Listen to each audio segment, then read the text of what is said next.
ಸೊಸೆ ಇದೇ ತರ ಬಟ್ಟೆ ಹೌದು ಹಾಕ್ಬೇಕಾ? ಅದಕ್ಕ ಹೊಲ್ದೀನಿ ನಾನು 4 ಜೊತೆ. ಹೌದಾ? ಹಾಕೊಂಡಿಲ್ಲ ಅಂದ್ರೆ ಯಾಕೆ ಹಾಕೊಳಂಗಿಲ್ಲ? ಅಲ್ಲ ಇಲ್ಲಮ್ಮ ನನ್ಗೆ ಹಿಂಸೆ ಆಗುತ್ತೆ ಅಂದ್ರೆ ಏನ್ ಮಾಡ್ತೀರಾ? ಇಲ್ವಾ? ನಡೀತೈತಿ. ನಂದ ತರ ಇರ್ಬೇಕು. ನಡಿತೈತಿ ಪಿಡಿತೈತಿ ನಡೆಯಂಗಿಲ್ಲ ನಮ್ಮ ಮನ್ಯಾಗ. ನಾ ಈಗ ಹೇಳ್ತೀನಿ ನೋಡಿ. ನಮ್ಮ ಉತ್ತರ ಕರ್ನಾಟಕದ ಹೆಂಗಪ್ಪ ಅಂದ್ರೆ ಸ್ವಲ್ಪ ತಾಯಿಗಳು ಭಾಳ ಮಾತು ನಂಬ್ತೀವ್ರಿ. ಯಾಕಂದ್ರೆ ನಾವು ತಾಯಿ ಏನು ಹೇಳ್ತಾರೆ, ನಮ್ಮವ್ವ ಏನು ಹೇಳ್ತಾಳೆ ಅಂದ್ರೆ ಅದೇ ಫೈನಲ್ ನೋಡ್ರಿ. ಯಾಕಂದ್ರೆ ಅವ್ರ ಸಂಪ್ರದಾಯ ಪ್ರಕಾರ ಇರ್ತೀವಿ. ಆದರೆ ಇವತ್ತಿನ ಜನ್ರೇಷನ್ ಎಲ್ಲೋ ಒಂದು ಕಡೆ ಆ ಥರ ಡ್ರೆಸ್ಸಸ್ ಆಗಲಿ ಅಥವಾ ಆ ಮಾತು ಕೇಳೋದು ಕಮ್ಮಿ ಆಗೈತೆ ರೀ. ಯಾಕಂದ್ರೆ ಅವ್ರು ಓನ್ ಡಿಸಿಷನ್ ತೊಗೋತಾರೆ ಇವತ್ತಿನ ಜನ್ರೇಷನ್. ಸೊ ಹನುಮಂತಣ್ಣ ಅಂದ, ಯಾಕಂದ್ರೆ ಅವ್ನು ಇಷ್ಟಪಟ್ಟಿದ್ದು ಹುಡುಗಿ ಅದಾಳ್ರಿ, ಇಂಥ ಡ್ರೆಸ್ ಹಾಕೋಬೇಕಂದ್ ಕೂಡ ಹನುಮಂತಣ್ಣ ಅಂತ ನಡೀತಿತ್ತು ಅಂದ. ಸೊ ಅದಕ್ಕೇನಂತ ಅಂದ್ರೆ ಅವ್ರ ಅವ್ವ ನಡಿತೈತಿ ಪಡಿತೈತಿ ಏನಿಲ್ಲ ಅಂತಂದ್ರೆ, ಯಾಕಂದರೆ ಅಡ್ಜಸ್ಟ್ಮೆಂಟ್ ಆಗ್ತಾರೆ ಕೆಲವು ಟೈಮ್, ಮುಂದೆ ಏನಾದರೂ ಮುಂದೆ ಆಗ್ತಾರೆ. ಯಾಕಂದರೆ ಹನುಮಂತಣ್ಣ ಆಲ್ರೆಡಿ ಒಂದು ಹುಡುಗಿನ ಇಷ್ಟಪಟ್ಟಾರ. ಮೋಸ್ಟ್ಲಿ ಆಲ್ರೆಡಿ ಮಾತುಕತೆ ಆಗಿರ್ಬೋದು ಅವ್ರ ಮನ್ಯಾಗೂ ಇದ್ರ ಬಗ್ಗೆ, ಮಾತುಕತೆ ಬಗ್ಗೆ, ಮದುವೆ ಬಗ್ಗೆ. ಹನುಮಂತಣ್ಣ ಅದ ಅಂದ, ನಡಿತೈತಿ ಡ್ರೆಸ್ ಅಂತ ಅಂದ. ಅದಕ್ಕೆ ಅವ್ರವ ಅಂದ್ಲ, ನಡಿತೈತಿ ಪಡಿತೈತಿ ಏನಿಲ್ಲ, ನಾವು ಹೆಂಗೆ ಹೇಳ್ತೀವಿ ಅವ್ನು ಕೇಳ್ಬೇಕ ಅಂದ್ಲ. ಬಟ್ ಎಲ್ಲೋ ಒಂದು ಕಡೆ ನಾವು ಉತ್ತರ ಕನ್ನಡದಾಗ ಜಾಸ್ತಿ ಅಂದ್ರೆ ನೋಡ್ರಿ ನಾವು ವ್ಯಾಲ್ಯೂ ಕೊಡೋದು ಅವ್ಗೆ. ಯಾಕಂದ್ರೆ ಅವು ಹೆಂಗೆ ಹೇಳ್ತಾರೆ ಅದು ಫೈನಲ್. ಅಪ್ಪಗೆ ವ್ಯಾಲ್ಯೂ ಕೊಡ್ತೀವಿ ಬಿಡ್ರಿ, ಇಲ್ಲ ನಂಗಿಲ್ಲ.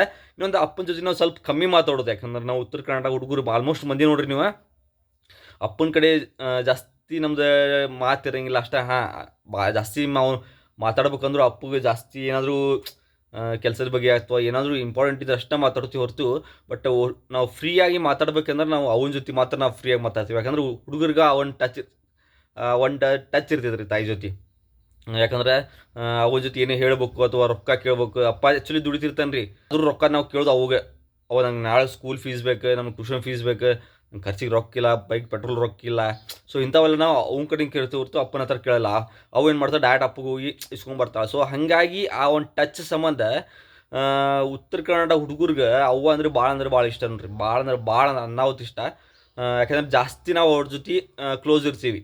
ಸೊ ಇನ್ನೊಂದು ಏನಪ್ಪ ಅಂದ್ರೆ ಅದು ಹನುಮಂತಣ್ಣ ಅಂದ ನಡಿತೈತಿ ಅಂದ. ಯಾಕಂದ್ರೆ ಅವ್ನು ಇಷ್ಟಪಟ್ಟಿದ್ದು ಹುಡುಗಿ ಮೋಸ್ಟ್ಲಿ ಅದು ಆಗಿರಲ್ಲ ಅನಿಸ್ತೈತಿ ನನಗೆ ಅನ್ಸಿದ ಪ್ರಕಾರ.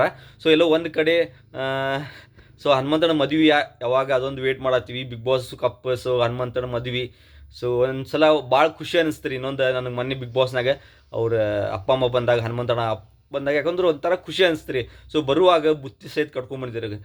ಎಲ್ಲನೂ ಮಡಕೆಗಳ ಪಲ್ಯ, ಬದ್ನಿಕಾಯಿ ಪಲ್ಯ, ರೊಟ್ಟಿ, ಶೇಂಗಾ ಚಟ್ನಿ, ಮೊಸರು ಗಿಸರು ಎಲ್ಲ ತಂದಿದ್ದಾರೆ. ಒಂಥರ ಖುಷಿ ಅನ್ನಿಸ್ತಾರೆ. ಯಾಕಂದ್ರೆ ಉತ್ತರ ಕರ್ನಾಟಕದ ಒಂದು ಫುಡ್ ನೋಡ್ರಿ. ಯಾಕಂದ್ರೆ ಉತ್ತರ ಕರ್ನಾಟಕದಾಗ ಇರೋ ಒಂದು ಫುಡ್ ಕಾಂಬಿನೇಷನ್ ಎಲ್ಲೂ ಸಿಗಂಗಿಲ್ಲ. ಅಷ್ಟು ವೆರೈಟಿ ಬರ್ತಾವೆ ನಿಮ್ಗೆ. ತಾಟ್ ಫುಲ್ ಬರ್ತೈತಿ. ಅಷ್ಟು ವೆರೈಟೀಸ್, 4-5 ಪಲ್ಯ, ಚಟ್ನಿ, ರೊಟ್ಟಿ, ಚಪಾತಿ, ಸಾಂಬಾರು, ಸಾರು, ಅನ್ನ, ಮೊಸರನ್ನ, ಹಾಗೆ ವೆರೈಟೀಸ್ ಭಾಳ ಬರ್ತಾವೆ ರೀ. ಸೊ ಗೋಲ್ಡ್ ಚಟ್ನಿ, ಶೇಂಗಾ ಚಟ್ನಿ, ಹಂಗೆ ಭಾಳ ಇಂಥ ಐಟಮ್ಸ್ ಇರುವಾಗ ಸೊ ಎಲ್ಲರೂ ಅದು ನೆಲದಾಗ ಕುಂತು ಊಟ ಮಾಡಿದ್ರೆ ಅದೊಂದು ನೆಕ್ಸ್ಟ್ ಲೆವೆಲ್ ಅನಿಸುತ್ತೆ. ಸೊ ಹನುಮಂತಣ್ಣ ಅಂತರೂ ಭಾರಿ ಕಾಮಿಡಿ ಆಡೋದಾನೆ. ಅವ್ರ ತಂದೆ ತಾಯಿನೂ ಹಂಗೆ ಅಷ್ಟು ಕಾಮಿಡಿ ಅದಾನೆ. ಯಾಕಂದ್ರೆ ಅವ್ರು ನೋಡಿರಿ ನೀನು ಕಾಮಿಡಿ ಎಷ್ಟು ಮಾಡತ್ತಿದ್ರೆ ಒಂದು 10-15 ಸೆಕೆಂಡ್ ಎಷ್ಟು ಇಡೀ ಮತ್ತು ಇನ್ನು ಬಿಗ್ ಬಾಸ್ನಾಗ ಇದ್ರೆ ಎಷ್ಟು ಮಾಡಬಾರ್ದು. ಸೊ ಒಂಥರ ಖುಷಿ ಅನ್ನಿಸ್ತಾರೆ ಬಿಗ್ ಬಾಸ್ನಾಗ ಹನುಮಂತಣ್ಣ ಮತ್ತು ಅವ್ರ ತಾಯಿ ಬಂದಿದ್ದೆ, ಅವ್ರ ತಂದೆ ಮತ್ತು ತಾಯಿ ಬಂದಿದ್ದು ಒಂಥರ ಖುಷಿ ಅನಿಸ್ತೆ. ಬಟ್ ಬುತ್ತಿಗಿತ್ತೆಲ್ಲ ತೊಗೊಂಬಂದಿದ್ದಾರೆ. ನಮ್ಮ ಕಡೆ ಮಂದಿನ ಹಂಗೆ ನೋಡ್ರಿ. ಯಾಕಂದ್ರೆ ನಮ್ಮ ಕಡೆ ಮಂದಿ ಹೆಂಗಪ್ಪ ಅಂದ್ರೆ ಏನಾದರೂ ಸಂಬಂಧಿಕರ ಮನೆಗೆ ಹೊಂಟ್ರೆ ಅಥವಾ ಯಾರು ಬೆಟ್ಟಾಗಿ ಹೋಗ್ಬೇಕಂದ್ರೆ ಬ್ರೆಡ್ಡು ಬಿಸ್ಕಿಟ್ ತೊಗೊಂಡು ಹೋಗಿಲ್ಲ ರೀ. ನಮ್ಮ ಕಡೆ ಮಂದಿ ತೊಗೊಂಡು ಹೋಗೋರೇನಪ್ಪ ಅಂದ್ರೆ ಮನ್ಯಾಗ ಅಡುಗೆ ಮಾಡ್ಕೊಂಡು ಹೋಗ್ತಾರೆ. ಅದರ ರೊಟ್ಟಿ, ಚಪಾತಿ, ಪಲ್ಯ, ಮೊಸರನ್ನ, ಅನ್ನ, ಸಾಂಬಾರು ಏನು ಇಷ್ಟ ಇರ್ತಲ್ಲ ಅದು ಮಾಡ್ಕೊಂಡು ಹೋಗ್ತಾರೆ. ಸೊ ಅದು ನಮ್ಮ ಉತ್ತರ ಕರ್ನಾಟಕದ ಒಂದು ಸಂಪ್ರದಾಯ. ಯಾರ್ದೋ ಮನೆಗೆ ಹೋದರೂ ಹಂಗೆ ಕೈಲಿ ಹೋಗೋಂಗಿಲ್ಲ, ಏನೋ ರೊಟ್ಟಿ ಗಿಟ್ಟು ತೊಗೊಂಡು ಹೋಗ್ತಾರಿಪ್ಪ. ಯಾಕಂದ್ರೆ ನಮ್ಮದು ಉತ್ತರ ಕನ್ನಡ ಅದೊಂದು ಕಲ್ಚರ್ ಬಂದುಬಿಟ್ಟೈತಿ. ಸೊ ಹನುಮಂತಣ್ಣ ಅಂತೂ ನೆಕ್ಸ್ಟ್ ಲೆವೆಲ್. ಸೊ ಒಂಥರ ಖುಷಿ ಅನ್ನಿಸ್ತು ನೋಡ್ರಿ. ಹನುಮಂತಣ್ಣ ಅವ್ರ ತಂದೆ ತಾಯಿ ಒಂದು ಈ ಬಿಗ್ ಬಾಸ್ ಶೋನಿಗೆ ಬಂದಿದ್ದೆ ಭಾಳ ಖುಷಿ ಆಯ್ತು ನನಗೆ ವೈಯಕ್ತಿಕವಾಗಿ.